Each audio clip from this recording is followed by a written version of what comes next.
Namaskar. How are you? How is Pragraj?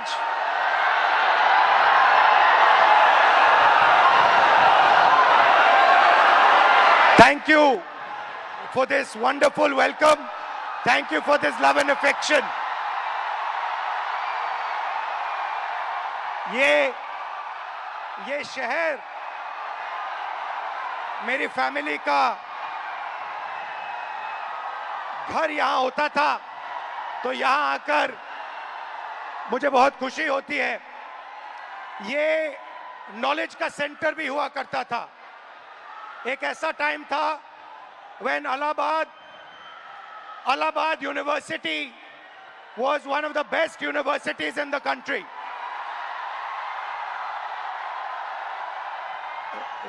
This evening, आज शाम मैं आपसे दर्द, डेटा और दौलत की बात करना चाहता हूं।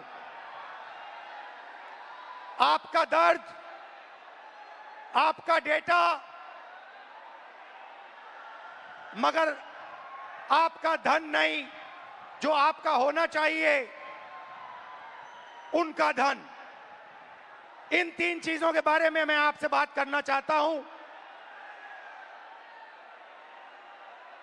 ये आप हो, आप भारत की शक्ति हो, भारत की शान हो, भारत की स्ट्रेंथ हो। और जब मैं कहता हूं आप भारत की शक्ति हो, भारत की स्ट्रेंथ हो, मैं भीड़ की बात नहीं कर रहा हूं।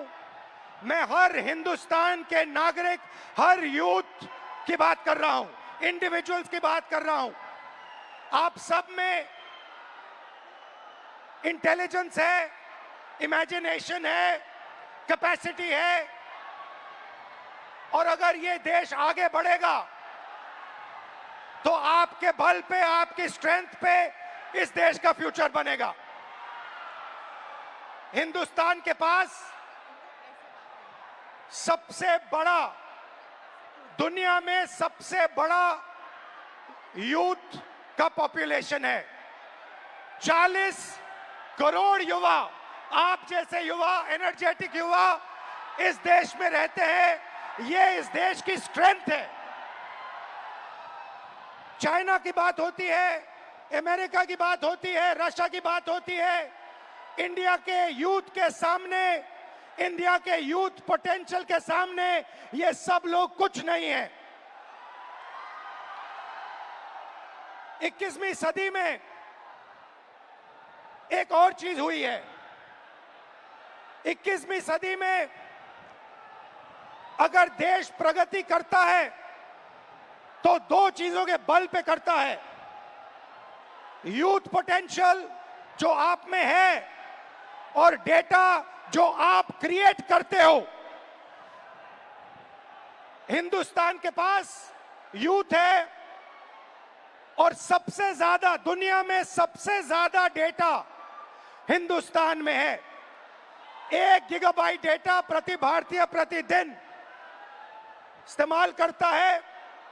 और प्रगति होगी, फ्यूचर होगा, तो डेटा और आपके पोटेंशियल पे होगा। युवा plus data is equal to 21st century economy.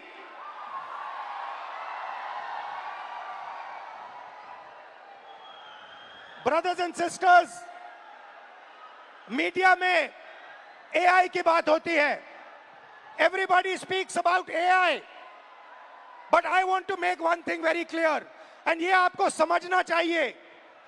आपके डेटा के बिना एआई का कोई मतलब नहीं है। अगर एआई बनता है तो आपके डेटा के बेसिस पे बनता है। 20वीं सदी में पेट्रोल और पेट्रोल इंजन देश को बनाता था। अगर 20वीं सदी में मैं आपके पास आता और आपसे कहता, देखिए मैं आपको पेट्रोल इंजन दे रहा हूं, मगर आपको पेट्रोल नहीं दूंगा, आप मुझे कहते इस पेट्रोल इंजन से मेरा कुछ नहीं होने वाला है। वैसे ही 21वीं सदी में डेटा से ही एआई बनता है। डेटा से आप एआई बना सकते हो, मगर एआई से आप डेटा पैदा नहीं कर सकते हो। और ये डेटा हिंदुस्तान का है और आपका है। आप इसको क्रिएट करते हो, ये आप बनाते हो, ये आपका इमेजिनेशन है, ये हिंदुस्तान की पूंजी है, स्ट्रेंथ है, एसेट है। मगर भाई और बहनों, डेटा आपका, यूथ पोटेंशियल आपका, मगर सिस्टम ने आपको चक्रव्यूह में फंसा रखा है। ये आप देखिए, आपको चक्रव्यूह में फंसा रखा है। भविष्य की बात करें, आप एजुकेशन लेते हो, लाखों करोड़ रुपए आपके परिवारों से लिया जाता है। इंजीनियरिंग, मेडिकल, पोस्ट ग्रेजुएट, जो भी आप पढ़ाई करते हो, आपके परिवारों से, आपके जेब से पैसा छीना जाता है, लाखों करोड़ रुपए लिए जाते हैं, और फिर आपको एक सर्टिफिकेट दिया जाता है।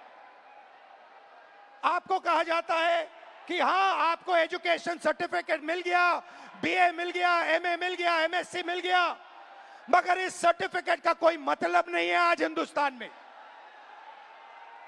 क्योंकि यह सर्टिफिकेट आपको रोजगार नहीं दे सकता है।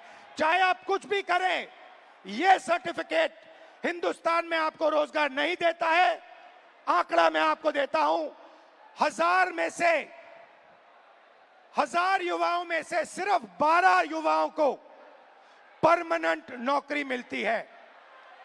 जहां तक डेटा की बात है, आपका डेटा छीन लिया जाता है।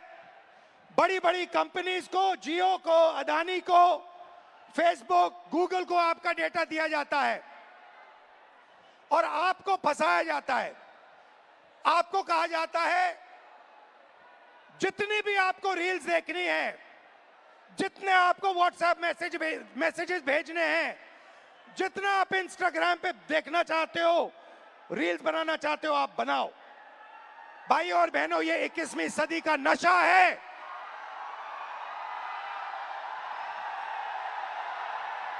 ये 21वीं सदी का नशा है। और फिर आपसे कहा जाता है कि ब्लिंकिट में काम करो, ऊबर में काम करो, मजदूरी करो, 21वीं सदी का नशा लो, मगर तुम्हें नौकरी नहीं मिल सकती, रोजगार नहीं मिल सकता इस हिंदुस्तान में। आइए एक युवा की आवाज सुने। ये जो बोलेंगे, ये आप सबके दिल में है। ये जो सवाल उठा रहे हैं, हिंदुस्तान का हर एक युवा यही सवाल पूछ रहा है, उठा रहा है।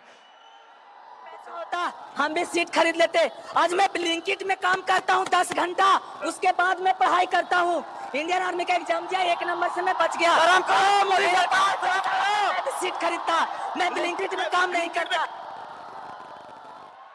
ये कह रहा है कि शिक्षा लेने के लिए मुझे ब्लिंकिट में बंधुआ मजदूर जैसे काम करना पड़ा, और उसके बाद मजदूरी करने के बाद, 21वीं सदी की मजदूरी करने के बाद पेपर लीक होता है, और कोई अमीर बच्चा, अमीर परिवार पेपर खरीद के मेरे फ्यूचर को खत्म करता है। आइए, वेलकम। कैसे हैं आप?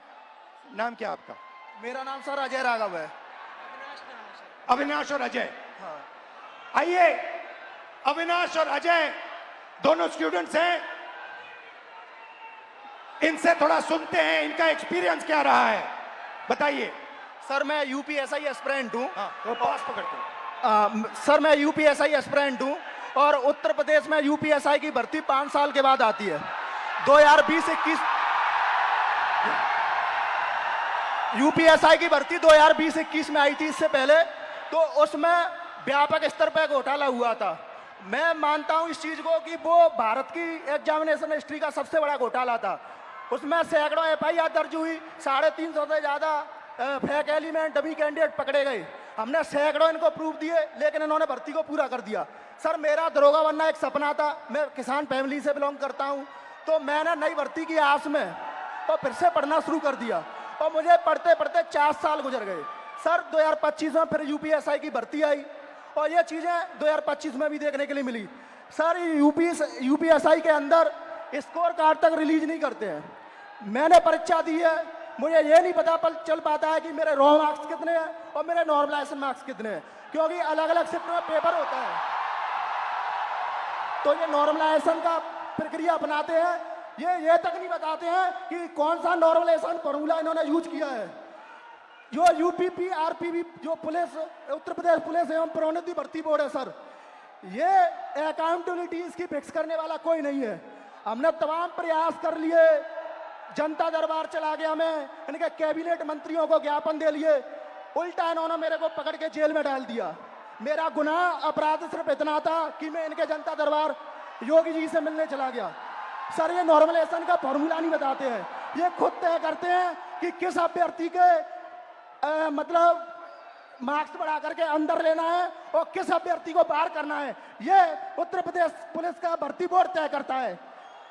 इनको क्या दिक्कत है? अगर ये फेयर भर्ती कराते हैं तो इनको नॉर्मलाइजेशन देना चाहिए। सर मैं एक चीज इसमें जोड़ना चाहूंगा कि जो नॉर्मलाइजेशन है ये पेपर लीक से ही बड़ा स्कैम है, क्योंकि इनकी अकाउंटेबिलिटी फिक्स करने वाला नहीं है। ये नॉर्मलाइजेशन फॉर्मूला जारी नहीं करते हैं, ये शिफ्ट वाइज नॉर्मलाइजेशन डेटा नहीं देते हैं, इनको खुली छूट मिली हुई है। मेरा नाम अविनाश है, मैं इन्हीं छात्रों में से कोई एक जरूर हूं। चूंकि मैं ये कह सकता हूं सर कि मैंने अपनी तैयारी 2018 में शिक्षक भर्ती के लिए की थी। 2018 से आज तक मैं उसी की तैयारी कर रहा हूं। क्यों? सरकार के पास जगह खाली है, फिर भी वैकेंसियां नहीं दी जा रही हैं। उसके बाद ये होता क्यों है सर? ये सरकार की मानामानी है। इसमें सरकार अगर चाहे बच्चों से कि वैकेंसियां दे, प्रॉपर तरीके से चलती रहे। हम लोग ऐसा नहीं कि क्या कहते हैं एक डिमांड कर रहे हैं। 2018 से लेकर आज तक कई सारे धरना प्रदर्शन, कई सारे ज्ञापन ये दिए हैं। उसके बाद दूसरा मुद्दा ये कि 2022 से ही मैं यूपी पेट की तैयारी यूपी SSS आयोग से करता हूं। यूपी SSS आयोग 2022 से मैं तैयारी कर रहा हूं, और उसकी भर्तियां आज भी ऑन रिकॉर्ड में बात कर रहा हूं कि कम से कम 9 से 10 वैकेंसियां आज तक क्लियर नहीं हुई है।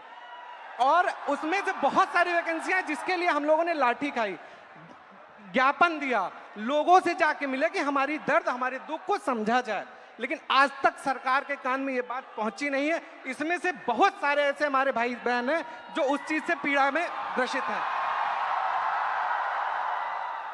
और बताइए। और सर ये है कि देखिए, हमारी कुछ मांगे हैं, आपसे भी है, सरकार से भी है, कि ये जो जितनी वैकेंसियां हैं उसका एक प्रॉपर कैलेंडर तैयार कर दें। आप चुनाव कराते हैं, 3 महीने में रिजल्ट देते हैं, आप हमारा रिजल्ट 5 साल में नहीं दे पा रहे हैं, पहली चीज। दूसरी चीज, हमारी वैकेंसियों का यूपी SSS स्पेशली कोई स्कोर कार्ड नहीं जारी करता है मेंस का।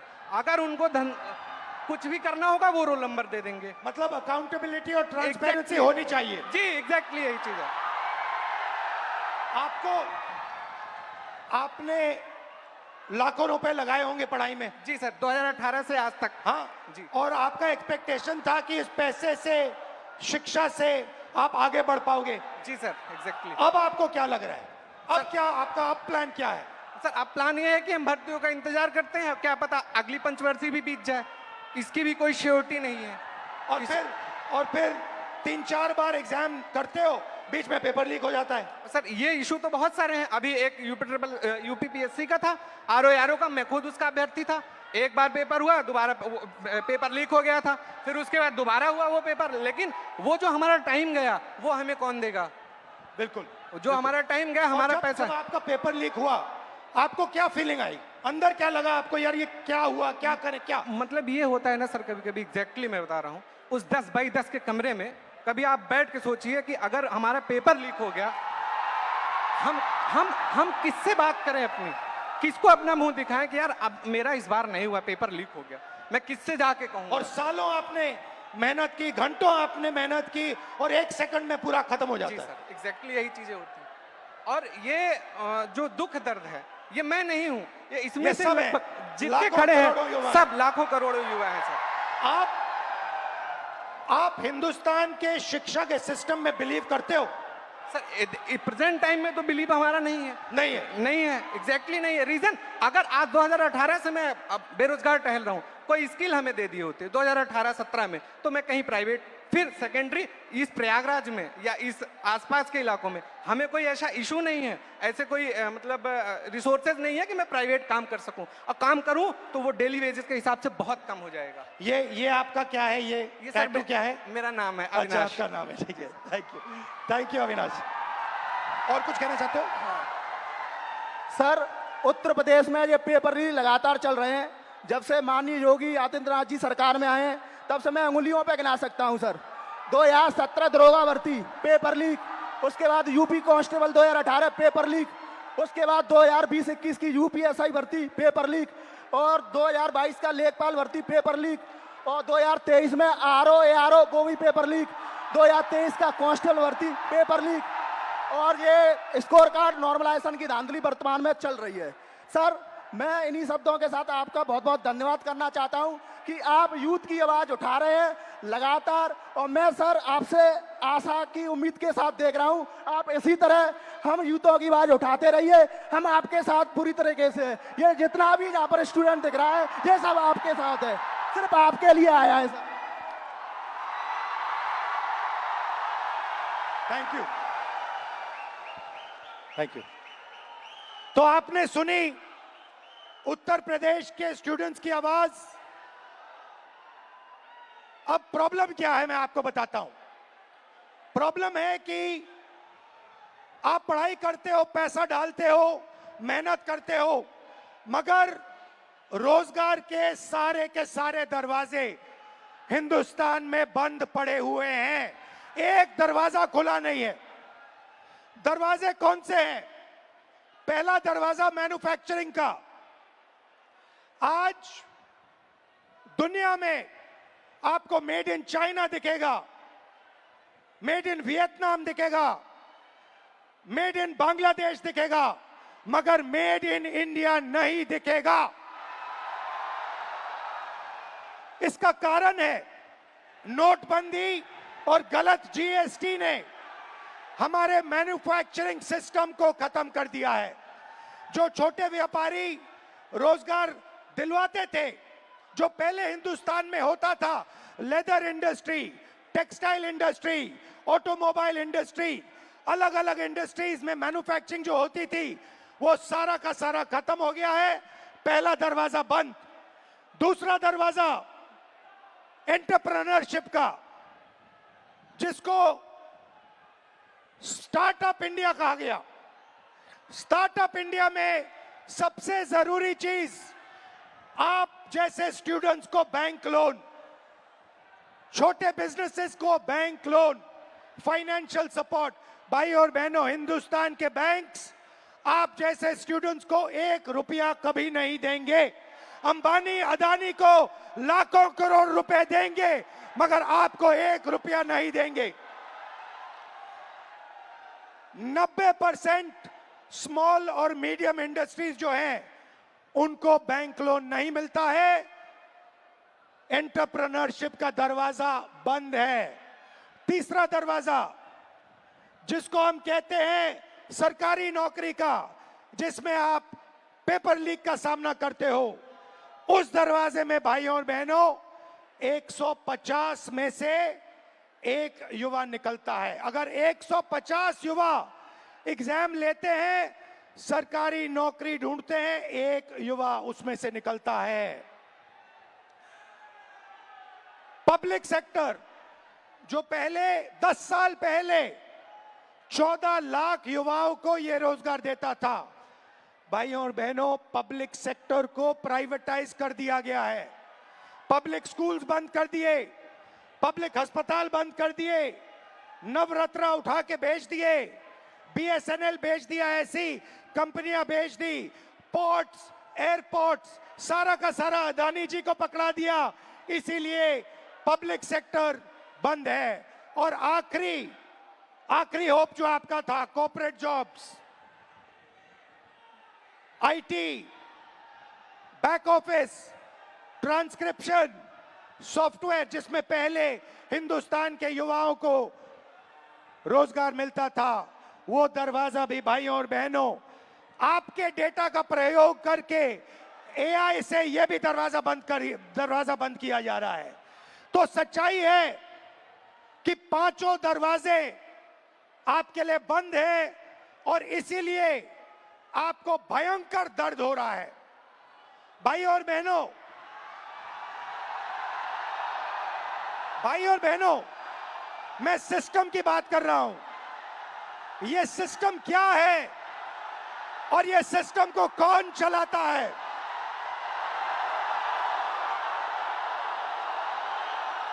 भाई और बहनों, डेटा आपका, दर्द आपका, दौलत इनकी।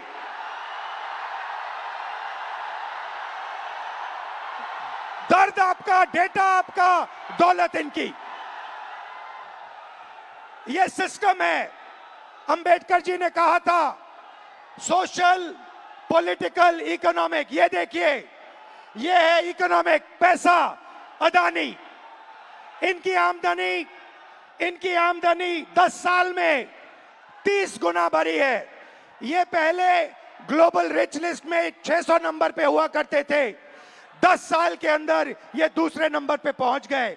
ये पूरे सिस्टम को फाइनेंशियल सपोर्ट देते हैं। बीच में पॉलिटिकल, मोदी जी, अमित शाह जी। बीजेपी का बैलेंस 150 करोड़ रुपए का होता था बैंक में, आज इनका बैंक बैलेंस 10,000 करोड़ रुपए का है। 10,000 करोड़ रुपए का एक पॉलिटिकल पार्टी का बैंक बैलेंस।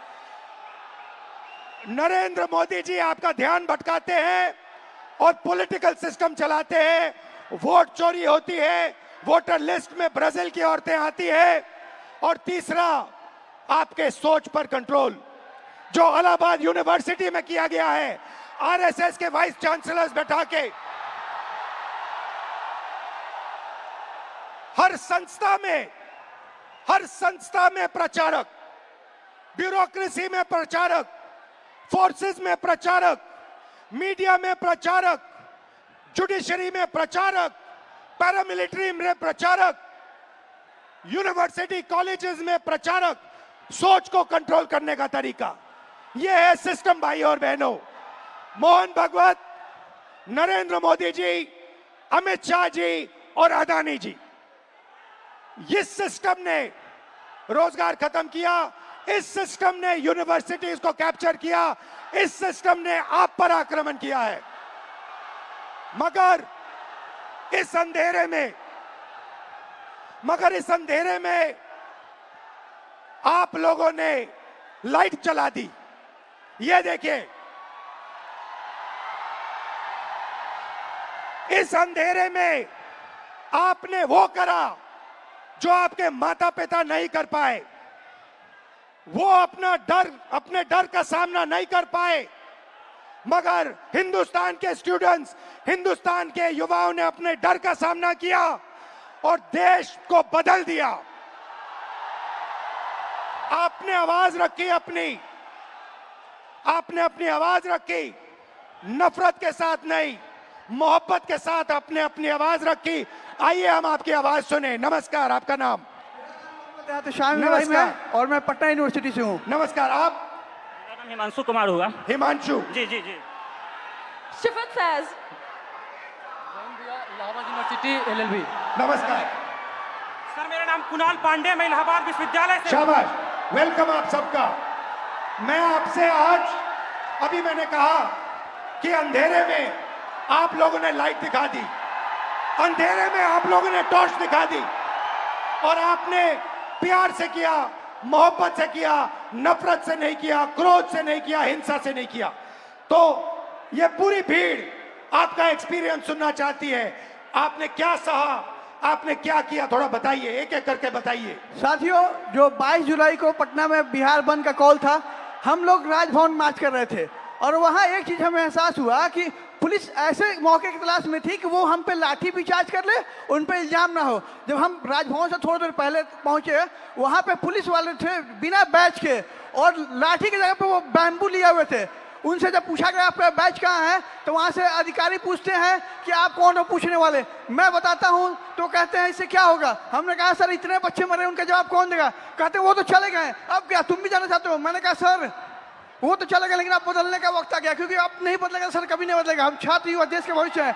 उसके बाद वो वाटर कैनन चलाने लगते हैं, जिससे हमें फर्क नहीं पड़ता है। उसके बाद वो लाठी चार्ज करते हैं, जिससे उनका टारगेट था या सर पे मारो या पैर में। उन्होंने मेरे पैर पे बहुत मारा, मैं गिर गया। उसके बाद वो लाठी चार्ज करने लगे, स्टोन चलाने लगे, आंसू गैस। और एक बात मैं आपको बता दूं, जब मैं गिर गया उसके बाद जो डीएसपी हैं वो आके दोबारा मेरे पेट पे मारती, जबकि मेरा लेग डैमेज था। कुछ छात्र मुझे वहां से उठा के ले जाते हैं, साइड रखते हैं। पुलिस वाले आगे कहते हैं ये छात्र थोड़े हैं, इसको तो जेल भेजना चाहिए। इवन वो एम्बुलेंस नहीं आने देते हैं। मुझे 3 इडियट की मूवी की तरह स्कूटी पे हॉस्पिटल ले जाना पड़ता है। बीच में आ जाओ, बीच में आ जाओ। जैसे सर मैंने बताया कि वो एम्बुलेंस तक नहीं आने देते हैं। हमें 3 इडियट के स्कूटी की तरह मुझे स्कूटी पे हॉस्पिटल ले जाया गया है। और नेक्स्ट डे जब फिर मैं हॉस्पिटल जाता हूँ, मुझे डिटेन किया जाता है। मेरे पैर में बैंडेज लगा था, 15 घंटा मुझे थाने में बंद करके रखा गया। और जितने फोटो थे सबसे मुझे मिलाया गया, नाम पूछा गया। जब मैं नाम बताया तो इंचार्ज कहती है इसको तो मुझे लगता है कहीं देखा है। मैंने कहा मैम मैं नॉर्मल स्टूडेंट हूँ, मेरे ऊपर एक भी FIR नहीं है। तो कह रही वो तो मैं देख लूंगा। धमके दिए जाते हैं उन्हें हमें। मैं ये बता दूं कि जब हमें PR बॉन्ड साइन करवाया गया, उसके बाद हमारे एड्रेस पे डिटेन करने के लिए छापे पड़ रहे हैं। हम छात्र हैं, देश के भविष्य हैं, और आज आप हमारे पर अत्याचार कर रहे हैं। हम क्या कह रहे हैं, हमें तो नौकरी चाहिए। हम पहले नौकरी के लिए आंदोलन करें, फिर एग्जाम के लिए आंदोलन करें, फिर रिजल्ट के लिए आंदोलन करें, और फिर पेपर लिखे उसके लिए आंदोलन। हम छात्र हैं या आंदोलन जीवी है? हम छात्र हैं। और आप हमसे वोट लेते हैं तो सर सर कहते हैं, भैया भैया कहते हैं। आज हमें कहते हैं कि हम कॉकरोच हैं। सर हम देश के जेनजी हैं, और आज आपका सत्ता है, कल हम पलट भी सकते हैं। लेकिन ये गलतफहमी मत रहिएगा मोदी जी, हम बिहारी हैं, ठीक है। और मैं एक बात बता दूं, आप मुझे जितने धमके देते, मैं स्वतंत्रता सेनानी परिवार से आता हूं, और ये लड़ाई के लिए कल भी मुझे लड़ने पड़ी तो मैं देश के लिए अपनी जान न्यौछावर कर दूंगा, लेकिन छात्रों के हक के लिए हमेशा लड़ते रहूंगा। क्योंकि राम मनोहर लोहिया ने कहा है ना कि अगर सड़कें सुनी होगी तो संसद आवारा हो जाएगा। तो सर आप जब सरकार डरती है पुलिस को आगे करती है, तो हमारा जवाब है कितनी लंबी जेल तुम्हारी देख लिया देखेंगे। ठीक है, शाबाश।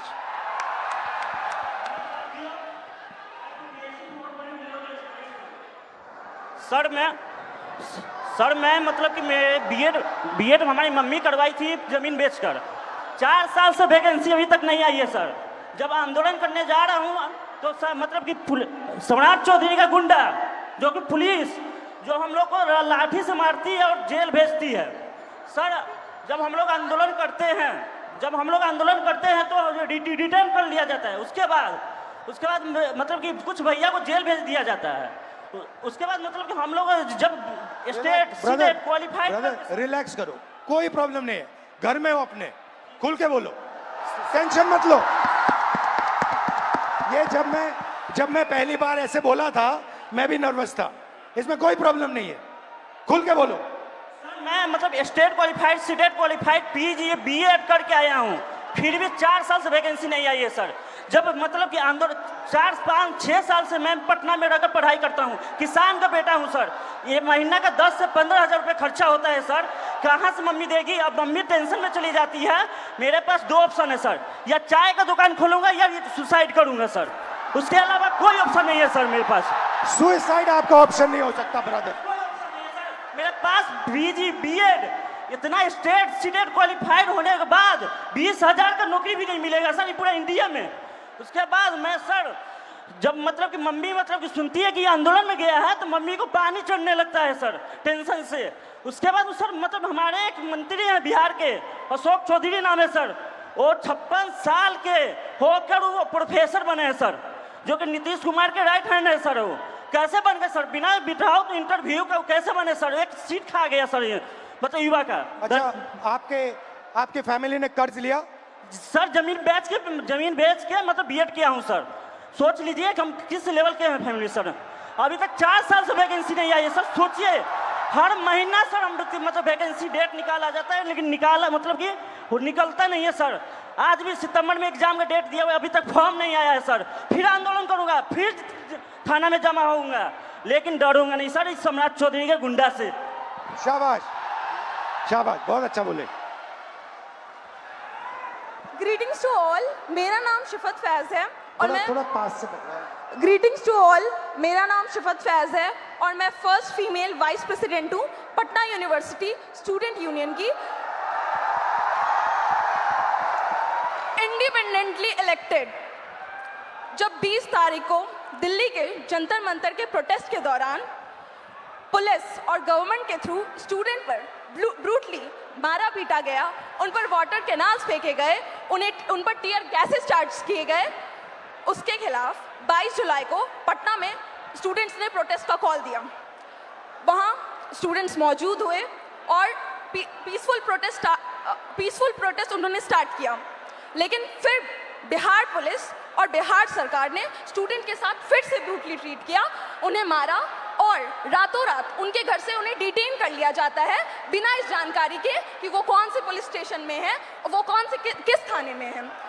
इन सब हमने 23 जुलाई को पेपर लीक के खिलाफ, स्टूडेंट ब्रूटैलिटी के खिलाफ और बिना अनलॉफुल वे में डिटेन होने के खिलाफ एक प्रोटेस्ट रखा अपने यूनिवर्सिटी के कैंपस में। लेकिन हमारे प्रोटेस्ट स्टार्ट करने से पहले ही वहाँ पर पुलिस, सीआरपीएफ और एसडीएम मौजूद थे। सर, हम छात्र हैं और हमें एज अ वाइस प्रेसिडेंट मुझे यूनिवर्सिटी के गेट से घुसने नहीं दिया जा रहा था। फिर भी क्योंकि मेरा वो प्रोटेस्ट था, हम लीड करने के लिए जैसे तैसे घुसे। हमारे कुछ फेलोज जो प्रोटेस्ट ज्वाइन करने आ ही रहे थे, उन्हें पुलिस गेट से ही भगा देती है और कुछ फेलोज को लाठी चार्ज कर डिटेन कर लेती है बिना किसी मेडिकल ट्रीटमेंट के। उनका सर 10 से 12 घंटा फूटा रहता है पुलिस स्टेशन पे।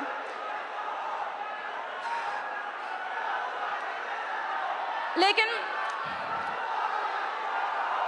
Don't worry, relax. लेकिन उस रात हमें छोड़ दिया जाता है, लेकिन अगले सुबह से बिहार की सड़कों पे जो स्टूडेंट प्रोटेस्ट नहीं भी कर रहे थे उन्हें उठा लिया जाता है लाइब्रेरी से, उनके घर से, बिना किसी पुलिस वारंट को। और 25 जुलाई को शिवान में एक 47 फायर किया जाता है, उसमें एक स्टूडेंट की मौत हो जाती है और एक स्टूडेंट हॉस्पिटलाइज रहता है। क्या इसके खिलाफ बिहार सरकार ने अपनी एक आवाज़ नहीं उठाई, ना ही एक बात रखी?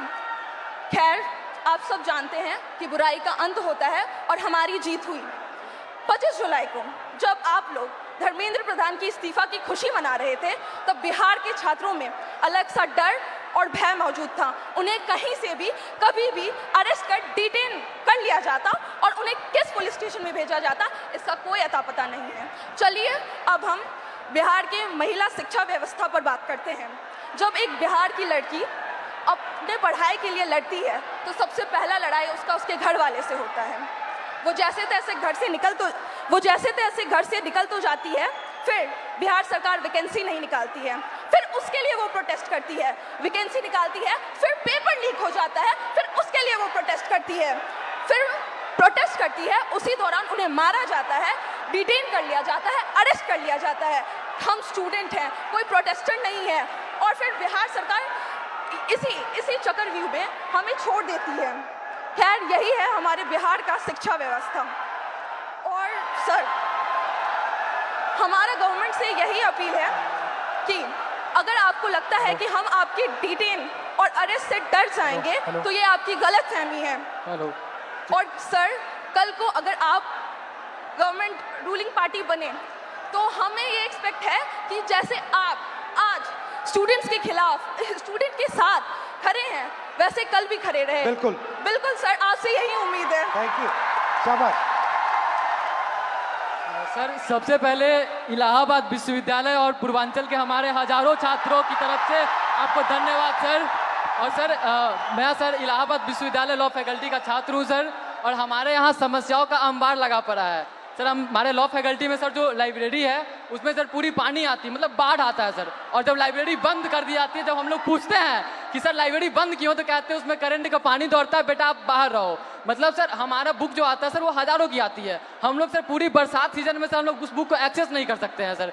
और हमारे साथी जो सर प्रोटेस्ट पे बैठे हुए पिछले 1 महीने से सर, तो उन्होंने जब उनकी सर बहुत बेसिक मांगे सर, जो एक ह्यूमन के लिए सर जो चाहिए सर, उनको सर प्रॉपर सैनिटेशन के लिए सर जो प्रॉपर वॉशरूम साफ पानी चाहिए छात्र संघ के लिए, और उन्होंने 400% सर फीस वृद्धि किया है सर। यहाँ हमारे पूर्वांचल के हजारों साथी हैं सर, उनसे पूछिए, उनके बिल्कुल सर 400% सर इका बैग, उनसे पूछिए सर, हमारे घर के सर जो मैक्सिमम इनकम होती है सर 70% से ज़्यादा लोगों के पास वो 8,000 रुपये है सर, और हमारे जो हॉस्टल की फैसिलिटीज और फीस है सर वो 30-30 हज़ार रुपये कर दी गई है, पूरे देश भर में सबसे महंगी सर, सबसे महंगी। इवन उनको जो हमारे जो संघ के आका ऊपर के बैठे हुए सर, उनका कार्यक्रम विश्वविद्यालय में होगा, लेकिन हम बच्चे अगर जा करके कहें कि मैम, या फिर हमारे जो DSW सर है उनसे कहें कि हमारा डिबेटिंग सोसाइटी है, कुछ कल्चर है, आप एक प्रोग्राम करवा दो, तो हमको सर 15-20 ज्ञापन देने पड़ते हैं। उसके बाद भी हमें मिलते हैं सिर्फ ताने कि तुम लोग मतलब कुछ नहीं करो। पानी के लिए सर जो हम लोग DSW कार्यालय गए, उनसे कहें कि सर वाटर कूलर में कीड़े आते हैं, तो वो कह रहे हैं कि विश्वविद्यालय पानी पीने की जगह नहीं है,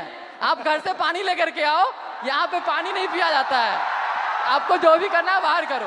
सर 24 घंटे हम लोग हैं कि लाइब्रेरी को आप 24 घंटे ओपन करो, हम लोग पढ़े, तो वो कह रहे हैं कि 8 घंटे करते हैं, उसको किए, फिर उसके बाद वो कह रहे हैं कि 24 घंटे लेकर पढ़ कर क्या करोगे, कौन सा कलेक्टर बनना है तुमको, आप बताइए सर। अब हमारे इलाहाबाद से सर, इलाहाबाद विश्वविद्यालय से सर इतने सारे प्रधानमंत्री निकले, इतने मुख्यमंत्री निकले, और वहीं पे छात्र संघ को सिर्फ इसलिए बंद कर दिया गया है क्योंकि गरीब घर के लड़के कभी भी राजनीति में ना आ पाए, और बड़े घर के लड़के आकर के जो है सो उसको सत्ता संभाले, हम लोग हमेशा सर गुलामी करें, हमारी मानसिकता ऐसी बना दी जा रही है।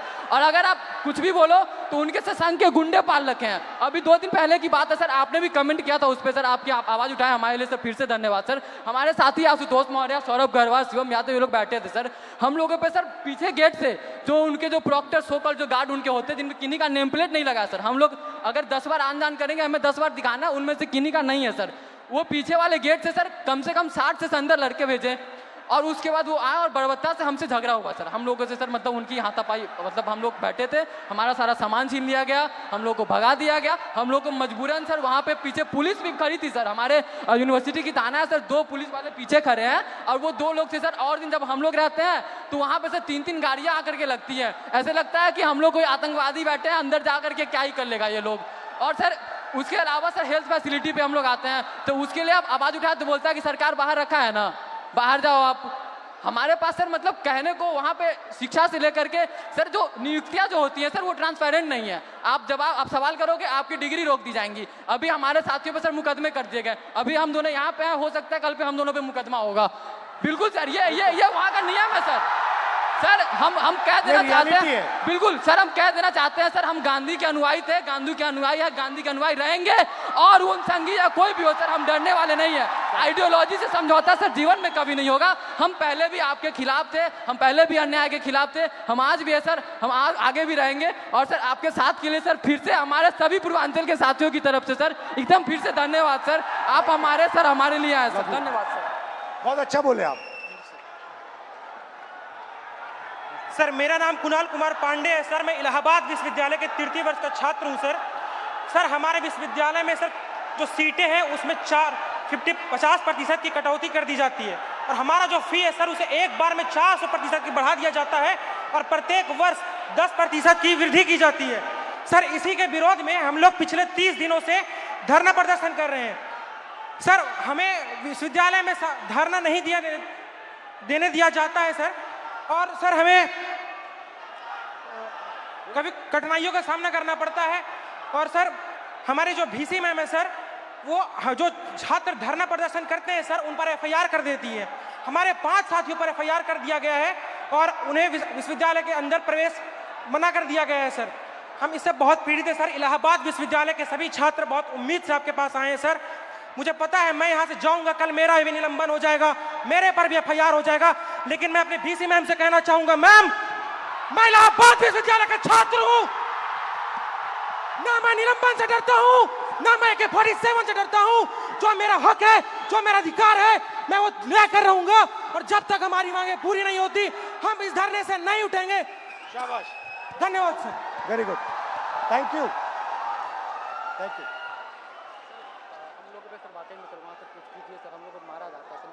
अब मुझे बुला लो, मैं आ जाऊंगा। हाँ, अलंकार है, मुझे बुला लो, मैं आ जाऊंगा। ठीक है, घबराओ मत। Very good. तो ये थी बिहार और उत्तर प्रदेश और इलाहाबाद यूनिवर्सिटी की आवाज। अब मैंने आपसे कहा कि आपने अंधेरे में टॉर्च जला दी, आपने हिंदुस्तान के स्टूडेंट्स को जगा दिया। आप सब अब बात समझ गए हो। मैंने आपसे सिस्टम की बात की।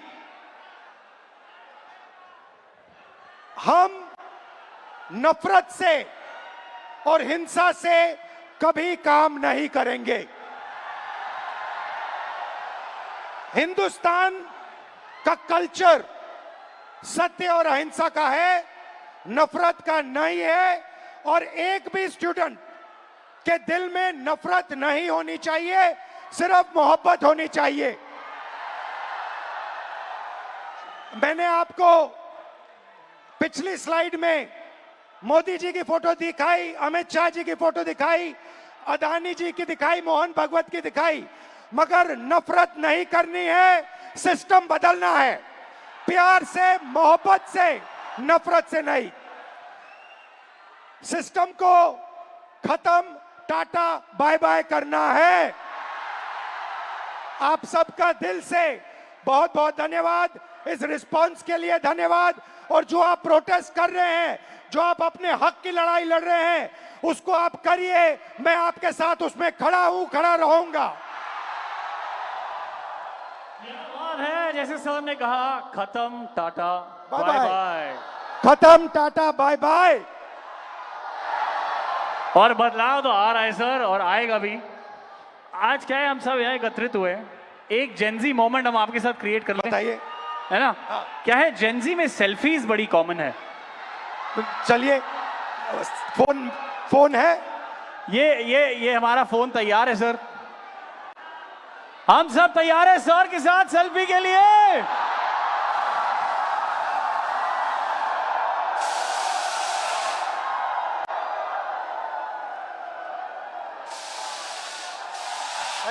Thank you so very much. Lovely.